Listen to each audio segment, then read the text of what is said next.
வணக்கம். என் பேர் தானா கிருஷ்ணா. நான் ஒரு மனித உரிமை பாதுகாவலர் மற்றும் செயற்பாட்டாளர், அத்தோடு ஒரு சுயாதீன எழுத்தாளராக இருக்கின்றேன். கடந்த சில நாட்களாக எனக்கு ஏற்பட்டுள்ள அச்சுறுத்தல், அதிகார துஷ்பிரயோகம், அடிப்படை உரிமை மீறல் போன்றவற்றை குறித்து இங்கே பேச வந்திருக்கின்றேன். நான் கடந்த 29/7/2028 அன்றைய தினம் முல்லைத்தீவு மாவட்டத்தில் எனது வேலை நிமித்தம் சென்ற போது அங்கே ஏற்பட்ட ஒரு வன்முறை சம்பவத்தால் பாதிக்கப்பட்டு முல்லைத்தீவு மாவட்ட வைத்தியசாலையில் அனுமதிக்கப்பட்ட நான் அங்கே அனுமதிக்கப்பட்ட போது அங்கு சிகிச்சை பெற்று குறிப்பாக சொல்லுவதாக இருந்தால் இந்த விபத்துக்கள், காயங்கள், அல்லாட்டிக்கு இந்த சண்டைகள் என்று சொல்லக்கூடிய நிலப்பாடுகளோட அந்த வன்முறைகளோடு சம்பந்தப்பட்ட விஷயங்கள் என்று போனால் உங்கள் அனைவருக்கும் தெரியும், மருத்துவ சிகிச்சையோடு சேர்த்து சட்ட வைத்திய அதிகாரியினுடைய வகிபாகவும் முக்கியமாக இருக்கும். ஏனென்று சொன்னால் நீதிமன்ற செயற்பாடுகளுக்கு அந்த சட்ட வைத்திய அதிகாரியுடைய வைத்திய அறிக்கை மிகவும் பிரதானமானது. அந்த வகையிலே முல்லைத்தீவு மாவட்டத்தில் இருக்கின்ற சட்ட வைத்திய அதிகாரி என்னை பார்வையிட்டு முழுமையான தன்னுடைய மருத்துவ அறிக்கையை செய்த பின்னர் நான் மேலதிக மருத்துவத்துக்காக நான் முல்லைத்தீவிலே நிற்காது யாழ்ப்பாணம் வந்தேன். யாழ்ப்பாணத்தில் உள்ள 24ஆம் நம்பர் விடுதியில் அனுமதிக்கப்பட்டு எனக்கு கையில் தையல் போடப்பட்டது.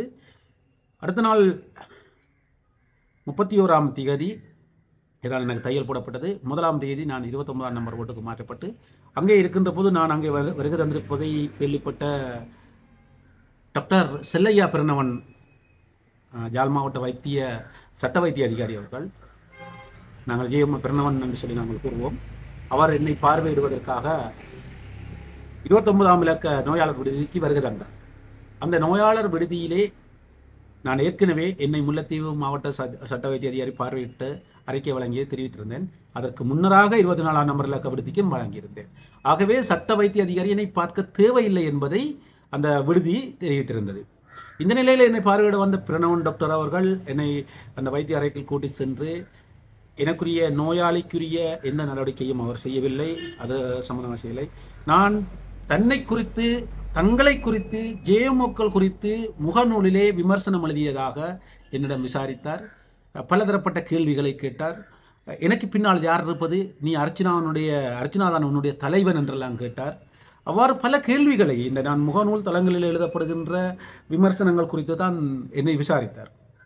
அத்தோடு மட்டுமில்லாத சில வலைத்தளங்களின் செய்திகளினுடைய நாங்கள் இந்த ஸ்க்ரீன்ஷாட் என்று சொல்லக்கூடியதையும் வைத்துக்கொண்டு என்னை விசாரித்து கொண்டிருந்தார். குறிப்பாக சில இணையதளங்கள், இந்த வம்பன் நெட் என்று சொல்கிற இணையதளத்தை எல்லாம் எனக்கு குறித்து கேட்டார். இதுக்கெல்லாம் நீதானே செய்து கொடுப்பதாக கேட்டார். நான் சொன்னேன், ஐயா, நான் ஒரு சுயாதீன எழுத்தாளர், மனித உரிமை செயற்பாட்டாளர், அந்த வகையிலே விமர்சனங்கள் எழுதுவது வளமை, அதிலே உங்களுடைய புகைப்படம் குறித்தோ அல்லது நீங்கள் தான் என்று குறித்தோ நான் அங்கே எழுதவில்லை என்று தெளிவுபடுத்தினேன்.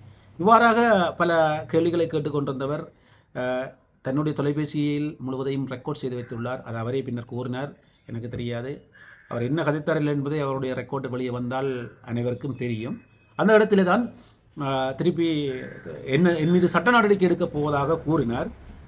ஓகே, அதுக்கு நான் தயாராக தான் நான் இருந்தேன், நான் இல்லை என்று மறக்க முடியாது என்று சொல்லிவிட்டு அவர் போன பிற்பாடு தான் நான் பின்னராக அந்த விடுதியினுடைய சாதி யோத்தியத்திடம் சென்று இப்படி டாக்டர் பிரணவன் அவர்கள் வந்து என்னை பார்வையிட்டதாகவும் என்னை இப்படி ஒரு அச்சுறுத்தல் பாணியில் இருந்ததாகவும் நான் தெரிவித்தேன். உடனே அவர்கள் சொன்ன விடயங்கள் அதற்கு பிற்பாடு, ஏனென்று சொன்னால் அது வரைக்கும் நான் ஒரு சாதாரணமாக ஒரு நோயாளியாக உணர்ந்தனான், எனக்கு அச்சுறுத்தல் இருப்பதை உணர்ந்தனான். அதுக்கு பிற்பாடு நடந்த அனைத்து விடயங்களையும் நான் ரெக்கார்ட் செய்து வைத்துள்ளேன்.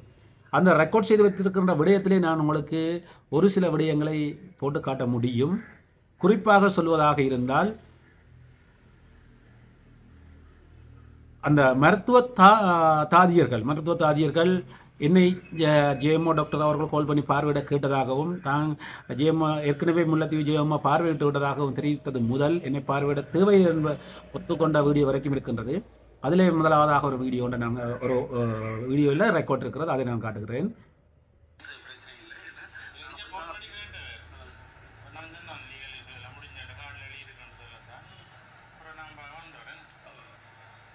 இந்த ரெக்கார்டூடாக நீங்கள் கேட்டிருப்பீங்கள், ஜேஎம்ஓ அவர்கள்தான் குறித்த விடுதியிடம் கால் பண்ணி இப்படி கிருஷ்ணா என்கின்ற பேஷண்ட் இருப்பதை கேட்டிருக்கின்றார். கேட்டும் அப்போதும் அவர்கள் சொல்லியிருக்கிறார்கள், நான் இன்னும் ஒரு ரெக்கார்டை காட்டுகிறேன்.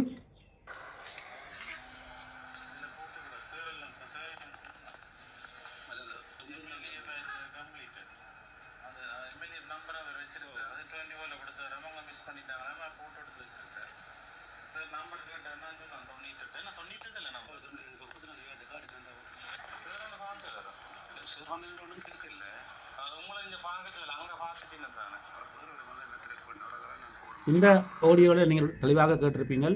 உங்களை இங்கே பார்க்க தேவையில்லை, ஜியமே இருக்குன்னு அங்கே பார்த்தாச்சுன்னு சொல்லி அந்த தாதிய உத்தியோகத்தரை கூறுகின்றார். அதை விட அந்த பிரணவன் டாக்டர் அவர்கள் கேட்கும்போது அங்கே பார்த்ததுக்கான அந்த வைத்திய பதிவுக்குரிய இலக்கத்தை ஜெயமோ முல்லைத்தீவில் பார்த்ததுக்கான இலக்கத்தையும் தெரிவித்திருக்கின்றார். அப்போ இதன் ஊடாக உங்களுக்கு தெரிந்திருக்கும், நான் சரியான முறையிலே ஆதாரங்களோடு தான் நான் பேசுவது வழமை. அதிகபட்சமாக அந்த ஆதாரங்களை தான் நான் இங்கே காட்டியிருக்கின்றேன். அதற்கு பின்னராக இந்த குறித்த பிரச்சனை தொடர்பாக நான் என்னுடைய இந்த நோயாளர் விடுதிக்குரிய பொறுப்பு வைத்தியர் டாக்டர் ரவிராஜ் ஐயா அவர்களிடம் தெரிவித்தேன். அவர் என்னை குறித்த விடயம் தொடர்பாக வைத்தியசாலையினுடைய பணிப்பாளர் திரு சத்தியமூர்த்தி ஐயா அவர்களிடம் தெரிவிக்குமாறு என்னை அனுப்பி வைத்தார். சத்தியமூர்த்தி ஐயாவிடம் சென்றபோது அவரிடம் நான் நடந்த விடயத்தை கூறினேன். நான் அங்கே வருவதை அறிந்து கொண்டு முன்கூட்டியே வைத்தியசாலை போலீஸ் பொறுப்பு அதிகாரி மற்றும் 2 வைத்தியர்கள் சகிதம் அங்கே தயாராக இருந்தார்கள். அவர்கள் என்னிடம் விசாரணை செய்வதற்கு தயாராக இருந்தார்கள். நான் போய் நடந்தவற்றை கூறினேன் பணிப்பாளர் அவர்களிடம். அவர் அது குறித்து மேலதிகமாக எனக்கு எந்த ஒரு பதிலும் கூறவும் இல்லை, அது சம்பந்தமாக எந்த ஒரு நடவடிக்கையும் எடுக்கவில்லை, எதுவுமே இல்லை. அப்படியே விட்டுவிட்டு நீரும் என்னை பற்றி எழுதினீர் தானே என்று சொல்லி தன்னை குறித்து நான் எழுதியதாக நிறைய விடயங்களை விசாரித்து கொண்டிருந்தார் தொடர்ச்சியாக. அதிலே குறிப்பாக அந்த இடத்துலேருந்து கால் பண்ணி எல்லாம் சில இடங்களுக்கு கேட்டுக்கொண்டிருந்தார். நான் நினைக்கிறேன், எனக்கு யாருன்னு தெரியவில்லை, யாரோ சுருதி என்ற பெண்ணிடம் எல்லாம் கால் பண்ணி இப்படி தானே கிருஷ்ணா தானே என்னை பற்றி எழுதினது என்றெல்லாம் சொல்லியிருந்தார். முழுமையான குரல் பதிவு ரெக்கார்டு என்னிடம் உள்ளது. நான் விசாரணை கமிஷனுக்கு நான் முழுமையாக கொடுத்த ஒத்துழைப்பு வழங்குவேன். அந்த இடத்திலே இறுதியாக ஒரு விடயத்தை கூறினார். வடக்கில் நீங்கள் எந்த வைத்தியசாலைக்கு சென்றாலும் இங்கே தான் வர வேண்டும், நீங்கள் எல்லோரும் எழுதுவதை நிறுத்த வேணும் என்று சொன்னார். அந்த பகுதியை மட்டும் நான் உங்களுக்கு காட்டுகிறேன். இந்த வார்த்தையானது உண்மையிலேயே விமர்சனங்கள் எழுதுபவர்கள் வைத்தியசாலை வருவது கவனம் என்பதாக பாணியில் இருந்தது, அச்சுறுத்துவதாக இருந்தது. இந்த ரெக்கார்டிலே ஒரு கொஞ்சம் சவுண்ட் குறைவாக இருக்கின்றது. ஆனாலும் நான் அவருடைய ரெக்கார்ட் தான் என்பதை ஆதாரப்படுத்துவதற்கு முழுமையான ஒத்துழைப்பை நான் வழங்குவேன். தேவை ஏற்பட்டால் அரச பகுப்பாய்வு திணைகளுக்கு, விசாரணை குழுவுக்கு பூர்ண ஒத்துழைப்பை வழங்குவதற்கு நான் தயாராக இருக்கின்றேன்.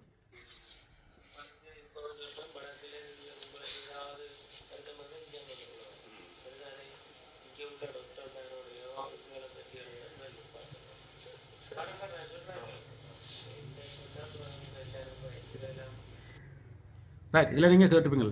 உங்கள் எல்லோருக்கும் நாங்கள் தெளிவாக கூறுகின்றோம், வடக்கிலே வருத்தம் கொண்டு வந்தால் நீங்கள் எல்லோரும் இங்கே தான் வர வேண்டும், இங்கே உள்ள வைத்தியசாலையை பற்றியோ வைத்தியர்களை பற்றியோ எழுதுவதை நிறுத்துங்கள் என்று சொல்லி கூறியிருக்கின்றார். ஆனால் இது ஒரு பாரதூரமான விடயம். ஏனென்று சொன்னால் சிலர் அவதூறுகளை எழுதுவார்கள், நான் இல்லை என்று சொல்லவில்லை. ஆனால் பொதுவாக நீங்கள் எழுதவே கூடாது என்பது ஒரு ஊடக சுதந்திரம், எழுத்து சுதந்திரம் போன்றவற்றை இங்கே கேள்விக்குறியாக்கி, அதுவும் குறிப்பாக வருகின்ற மருத்துவமனைக்கு நோயாளியாக வருபவர்களிடம் இவ்வாறு கூறுவது என்பது ஒரு பாரிய ஒரு அச்சுறுத்தலாகவே உணரக்கூடிய ஒரு நிலைப்பாடு இங்கே காணப்படுகிறது என்பது குறிப்பிடத்தக்கது.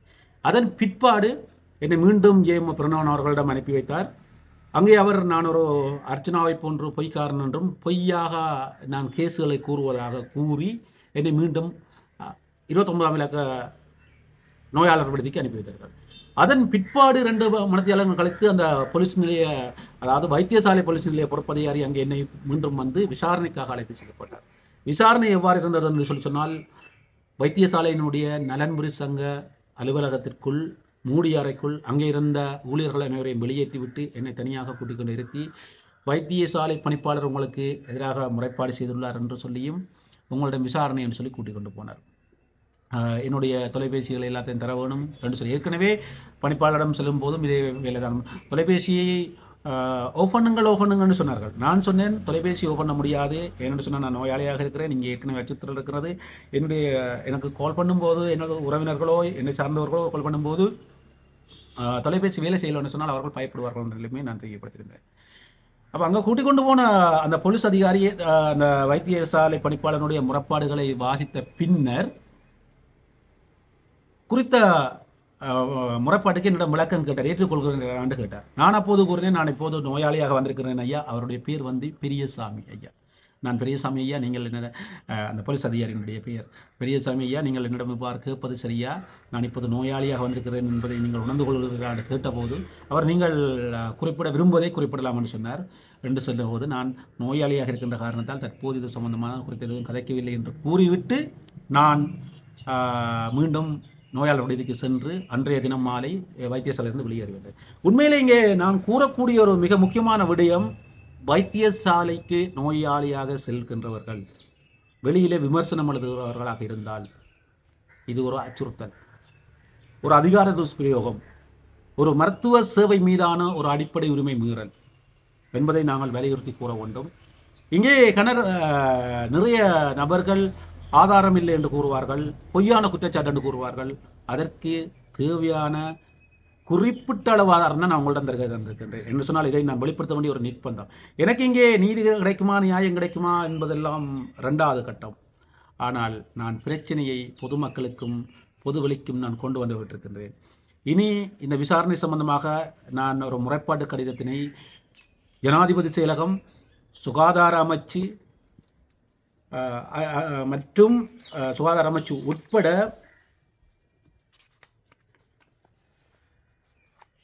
அரசாங்க சேவை ஆணைக்குழு, மாகாண பொது சேவை ஆணைக்குழு, மனித உரிமைகள் ஆணைக்குழு, போலீஸ் மாதிபர், பிரதி போலீஸ் மாதிபர், சிரேஷ்ட போலீஸ் அத்தியட்சர், ஆளுநர், அரசாங்க அதிபர் உட்பட எங்களுடைய வடமாகாணத்தில் யாழ்ப்பாணம் தேர்தல் தொகுதியில் இருக்கின்ற அனைத்து பாராளுமன்ற உறுப்பினர்களுக்கும் நான் தெரியப்படுத்தியுள்ளேன். பதவி தபால் ஊடாக இந்த முறைப்பாட்டை தகவலுக்காகவும் அரசு திணைக்களங்களுடைய விசாரணைக்காகவும் அனுப்பி வைத்துள்ளேன். அவர்கள் கேட்கப்படுகின்ற இடத்திலே என்னுடைய சகல ஆவணங்களையும் சமர்ப்பித்து முழுமையான ஒத்துழைப்பு வழங்க முடியும். அத்தோடு நான் யாழ்ப்பாணம் போலீஸ் நிலையத்திலும் குறித்த விடயம் தொடர்பாக முறைப்பாட்டையும் செய்துள்ளேன். எனக்கு ஏற்பட்டுள்ள இந்த அச்சுறுத்தலானது ஏனென்று சொன்னால் இந்த அச்சுறுத்தலை நான் வைத்தியசாலையில் மட்டும் நான் உணரவில்லை. பல இடங்களிலே வெளிய இடங்களிலே அவர்கள் என்ன சும்மா விடக்கூடாது என்ற பாணியிலெல்லாம் கதைத்திருக்கின்றார்கள். ஆகவே இது எனக்கு வைத்தியசாலைக்கு உள்ளே மட்டுமல்லாது வெளியேயும் ஒரு உயிர் அச்சுறுத்தலாகவும் மற்றும் ஒரு அதிகார துஷ்பிரயோகமாகவும் அடிப்படை உரிமை மீறலாகவும் நான் இங்கே நோக்குகின்றேன். இதன் ஊடாக நான் உடல் மற்றும் உள ரீதியாக பாதிக்கப்பட்டுள்ளேன். இந்த வகையிலே இதற்குரிய நீதி கிடைக்குமா என்கின்ற கேள்விகளோடு உங்களிடமிருந்து நான் இந்த விடயத்தை முடித்துக் கொள்கின்றேன். நன்றி, வணக்கம்.